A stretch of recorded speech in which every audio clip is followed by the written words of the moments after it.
News first channel ಹಾಗೂ ಡಿಜಿಟಲ್ನಲ್ಲಿ ಜಾಹೀರಾತು ನೀಡಲು ಈ ನಂಬರ್ಗೆ ಸಂಪರ್ಕಿಸಿ. ಹೇಳಿ, ಸ್ಟೇಷನ್ಗೆ ಬಂದಿದ್ದು ಏನಕ್ಕೆ? ಇವತ್ತು 25 ತಾರೀಕು 25/8/2025 ಬೆಳ್ತಂಗಡಿ ಠಾಣೆಗೆ ಬಂದೆ. ಅಂದರೆ ಮೊನ್ನೆ 21ನೇ ತಾರೀಕು ನಮ್ಮ ಮಹೇಶ್ ತಿಮ್ಮರೋಡಿ ಅನ್ನೋರನ್ನು ಬಂಧನ ಮಾಡಿಕೊಂಡ್ರು ಬೆಳಿಗ್ಗೆ 9:00ವರೆಗೆ.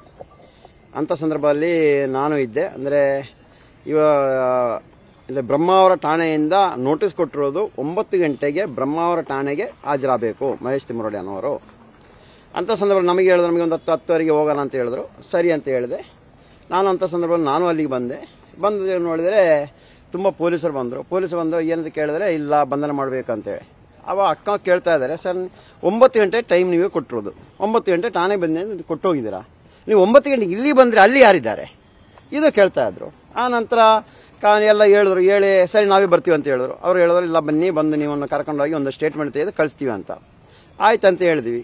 ಅವು ಎಲ್ಲರೂ ಸರಿ ಓಕೆ ಪೊಲೀಸರೆಲ್ಲ ಬಂದಿದ್ದಾರೆ, ಹೋಗೋಣ, ಏನಕ್ಕೆ ಸುಮ್ಮನೆ ಇನ್ನೊಂದು ರಾಮಾಯಣ ಮಾಡೋದು, ಇಲ್ಲ ಹೋದ ಸಾರಿ ಇಲ್ಲಿ MLA ಮಾಡೋಂಗೆ ಮಾಡೋದು ಬೇಡ, ನಮಗೆ ಹೋಗೋಣ, ಏನಿದ್ರು ನಾವು ಕಾನೂನೇ ತಲೆಬಾಗಿ ಹೋಗೋಣ ಅಂತ ನಾವು ಹೊರಟೋಗಿದ್ದೀವಿ. ಅಂಥ ಸಂದರ್ಭದಲ್ಲಿ ಕಾರ್ಕಳ ಸಬ್ ಇನ್ಸ್ಪೆಕ್ಟರ್ ಅವರು ನಮ್ಮ ಆತ್ಮೀಯರು, ಅದಕ್ಕೆ ಅವರೊಂದಿಗೆ ನಾನು ಒಂದು 5-10 ನಿಮಿಷ ಮಾತಾಡ್ತಾ ಇದ್ದೆ. ನಾನು ಅದು ಏನು ನಮಗೆ ಒಂದು ಸ್ವಲ್ಪ ವಿಷಯವನ್ನು ಚರ್ಚೆ ಮಾಡ್ತಾ ಇದ್ದೆ. ಆ ನಂತರ ಸರಿ ಮಹೇಶನ್ನು ಹೊರಟು ಬಂದು ಹೊರಗೆ ಬರುವಾಗ ಸೌಜನ್ಯಗೆ ಒಂದು ಜೈ ಹೇಳಿ ನಾವು ಕಾರಲ್ಲಿ ಹೋಗಿದ್ದೀವಿ. ನಾವು ಅಷ್ಟೊತ್ತಿ ಅರ್ಧದಲ್ಲಿ ಹೋಗುವಾಗ ಇನ್ನೊಬ್ಬರು ಪೊಲೀಸ್ ಅಧಿಕಾರಿಯವರು ಬಂದು ನಮ್ಮ ಕಾರಿಗೆ ಕೂತರು. ಆರಾಮ ನಾವೆಲ್ಲ ಒಳ್ಳೆ ರೀತಿಯಲ್ಲಿ ಹೋಗಿದ್ದೀವಿ. ಆದರೆ ಅಲ್ಲೋಗಿ ತಲುಪಿದ ನಂತರ ಗೊತ್ತಾಗ್ತಾ ಇದೆ, ಕರ್ತವ್ಯಕ್ಕೆ ಅಡ್ಡಿಪಡಿಸ್ತೀವಿ ಅಂತೇಳಿ ನಿಮ್ಮ ಮೇಲೆ ಪ್ರಕರಣ ದಾಖಲು ಮಾಡ್ತಾ ಇದ್ದಾರೆ ಸುದ್ದಿ ಬರ್ತಾ ಇದೆ. ಅದು ಯಾವ ಉದ್ದೇಶ ಗೊತ್ತಿಲ್ಲ. ಅಲ್ಲಿಂದ ನೋಡಿದ್ರೆ ನಮ್ಮ ಅಷ್ಟು ಗೊತ್ತಾಯಿತು, ಇದು ಇನ್ನೂ ಒಂದು ಪ್ರಕರಣ ಅಲ್ಲಿ ಮಹೇಶನ್ನು ಸಿಕ್ಕಾಕ್ಸಿದ್ದಾರೆ, ಇನ್ನೊಂದು ಪ್ರಕರಣವನ್ನು ದಾಖಲು ಮಾಡಿ ಆದಷ್ಟು ಅವ್ರನ್ನ ಇನ್ನೂ ಜೈಲಿಗೆ ಹಾಕುವ ಒಂದು ಉಪಾಯವನ್ನು ಕಂಡುಹಿಡ್ತಾ ಇದ್ದಾರೆ ಅಂತ ಗೊತ್ತಾಯಿತು. ಆ ನಂತರ ನಾವು ಕೇಳುವಾಗ ಮಾರನೇ 21 ತಾರೀಕಲ್ಲಿ ಪ್ರಕರಣ ದಾಖಲಾಗಿದೆ. ಅಷ್ಟೊತ್ತಿಗೆ ಗಿರೀಶನ್ನವರು ಬಂದು ಅವರ ಸ್ಟೇಟ್ಮೆಂಟ್ ಕೊಟ್ಟು ಹೋದರು. ಮತ್ತು ನೋಡಿದ್ರೆ ನನ್ನ ಪ್ರಕಾರವಾಗಿ ಇವರೆಲ್ಲ ನೋಡ್ತಾ ಇರೋದು ನನ್ನ ಒಂದು ಟಾರ್ಗೆಟ್ ಮಾಡ್ತಾ ಇದ್ದಾರೆ. ಅಂದರೆ ನಾನು ದೂರು ಕೊಟ್ಟಿರೋದು ತಪ್ಪ ಅಂತ ನನಗೆ ಅನಿಸ್ತಾ ಇದೆ ಅಂತ ಕಾಣಿಸ್ತಾ ಇವಾಗ. ಅಂದರೆ ಸತ್ಯ ಘಟನೆ ಯಾವುದು ಹೇಳ್ಬಾರ್ದು, ಹೇಳಿದವನಿಗೆ ಜೈಲ್ ಅಂತ ಕಾಣಿಸ್ತಾ ಇದೆ. ಮೊನ್ನೆ ಮಹೇಶನ್ನವ್ರನ್ನು ಬಿಡುಗಡೆ ಮಾಡದಿದ್ದರೆ ಇವತ್ತು ನಮಗೆ ಜೈಲು ಇರ್ಬೋದಿತ್ತು. ಆದರೆ ನಾವು ಅದಕ್ಕೆ ರೆಡಿ ಇದ್ದೀವಿ. ನಾವು ಯಾರನ್ನು ಕೊಲೆ ಮಾಡಿಲ್ಲ, ಅತ್ಯಾಚಾರ ಮಾಡಿಲ್ಲ, ಯಾರ್ದೋ ಜಾಗವನ್ನು ಕಬಳಿಸಿ ತಿಂದಿಲ್ಲ. ನಿಯತ್ತಾಗಿ ಇವತ್ತು ಹೆಣ್ಣು ಮಕ್ಕಳಿಗೋಸ್ಕರ ಹೋರಾಟ ಮಾಡ್ತಾ ಇರೋದು. ನಾನು ಈ ಹಿಂದೆನೂ ಇವತ್ತು ಎಲ್ಲೂ ಹೇಳ್ತಾ ಇದ್ದೀನಿ, ಸತ್ಯ ಇದ್ದಕ್ಕೆ ನಾವು ಹೋರಾಟ ಮಾಡ್ತಾ ಇರೋದು. ನಾವು ಯಾರದೇ ₹1 ದುಡ್ಡನ್ನು ಪಡ್ಕೊಂಡಿಲ್ಲ ಈ ಹೋರಾಟಕ್ಕೋಸ್ಕರ. ಇಲ್ಲ ದೇವಸ್ಥಾನದ ಆ ಒಂದು ದಾರಿಯನ್ನು ತಪ್ಪಿಸೋ ಕೆಲಸ ಮಾಡ್ತಾ ಇಲ್ಲ, ದೇವಸ್ಥಾನ ತೇಜೋವನೆ ಮಾಡ್ತಾ ಇಲ್ಲ, ಇಲ್ಲ ಯಾರೋ ಪ್ರಭಾವಿ ವ್ಯಕ್ತಿಯ ತೇಜೋವನೆ ಮಾಡ್ತಾ ಇಲ್ಲ. ಯಾರಲ್ಲಿ ತಪ್ಪಿಸ್ತರು, ಯಾರು ಅತ್ಯಾಚಾರಿಗಳು, ಯಾರು ಕೊಲೆಗಡುಕರು, ಯಾರು ಈ ಹೆಣ್ಣು ಮಕ್ಕಳನ್ನ ಅತ್ಯಾಚಾರ ಮಾಡಿ ಎಲ್ಲಿ ಮರ್ಮಾಂಗಕ್ಕೆ ಮಣ್ಣು ತುಂಬಿಸಿದವರು, ಯಾರು ಬಟ್ಟೆ ದೂರಿಸಿದವರು, ಯಾರು ಚಾಕುಂದಿ ಇರಿದವರು, ಅಂಥವ್ರು ಬೇಕು.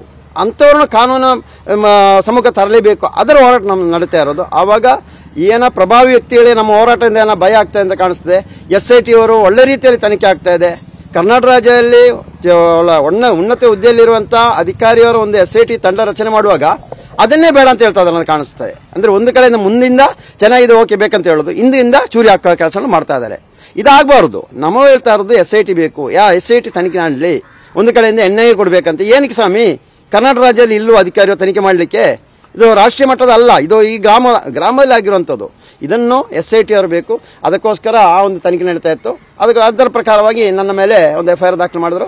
ಅದರ ಒಂದು ಹೇಳಿಕೆಯನ್ನು ಕೊಡಲಿಕ್ಕೆ ನಾನು ಬಂದಿದ್ದೆ. ಅಂದರೆ ಇನ್ನೂ ಎಷ್ಟೋ ಪ್ರಕರಣ ದಾಖಲು ಮಾಡ್ತಾ ಇರ್ತಾರೆ. ಆಗಿದೆ ಸೌಜನ್ಯ, ನನ್ನ ಮೇಲೆ ಯಾವುದೇ ಪ್ರಕರಣ ಇರಲಿಲ್ಲ. ಅದರ ಸೌಜನ್ಯ ಹೋರಾಟಕ್ಕೆ ಬಂದ ನಂತರ 3-4 ಪ್ರಕರಣಗಳಾಗಿದೆ, ಜಾಸ್ತಿ ಆಗಿದೆ.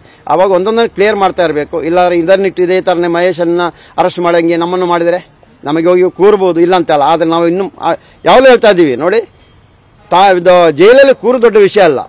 ಅಲ್ಲಿ ಯಾವುದೊಂದು ರೀತಿಯಲ್ಲಿ ಮೆಡಿಕಲ್ ಮಾಫಿಯಲ್ಲಿ ಏನೋ ಒಂದು ಮೆಡಿಸಿನ್ ಹಾಕಿ ಕೊಟ್ಬಿಟ್ಟು 6 ತಿಂಗಳ ನಂತರ ಏನೋ ಕಾಯಿಲೆ ಬಂದು ಸಾಯುವ ರೀತಿಯಲ್ಲಿ ಮಾಡ್ತಾರೆ. ಇದು ಮಾತ್ರ ಭಯ ಇರೋದು. ಅದಕ್ಕೋಸ್ಕರ ಒಂದೊಂದು ಕ್ಲಿಯರ್ ಮಾಡೋ ಕೆಲಸ ಬಂದಿವಿ ಸರ್. ನಾನು ವಿಚಾರಣೆ ಆಯ್ತಾ, ಬರೀ ನೋಟಿಸ್ ತಗೊಂಡಿದ್ದೀರಾ? ಇಲ್ಲ, ನೋಟಿಸ್ ತಗೊಳ್ಳಿಗೆ ಬಂದೆ. ಇವನು ಸಬ್ ಇನ್ಸ್ಪೆಕ್ಟರ್ ಬರಬೇಕು, ಅದಕ್ಕೆ ಬಂದಿದ್ದೀನಿ ಸರ್. ನಾನು ಹೇಳಿದೆ, ನೀವು ಕರೀರಿ ಸರ್, ನಾನು ಬರ್ತೀನಿ. ನೋಟಿಸ್ ಬೇಕಂತ ಇಲ್ಲ, ನಾನು ಕಾನೂನಿಗೆ ತಲೆಬಾಗಿದ್ದೀನಿ, ನಾನು ಯಾವುದಕ್ಕೂ ಬರ್ತೀನಿ ಅಂತ ಹೇಳಿದ್ದೀನಿ ಸರ್. ನಾಳೆನೇ ಬನ್ನಿ ಅಂತ ಹೇಳಿದ್ರು, ನಾಳೆ ಬರ್ತೀನಿ ಸರ್ ನಾನು. ನ್ಯೂಸ್ ಫಸ್ಟ್, ನಿರ್ಭೀತಿಯಿಂದ ನಿಮ್ಮ ಪರವಾಗಿ.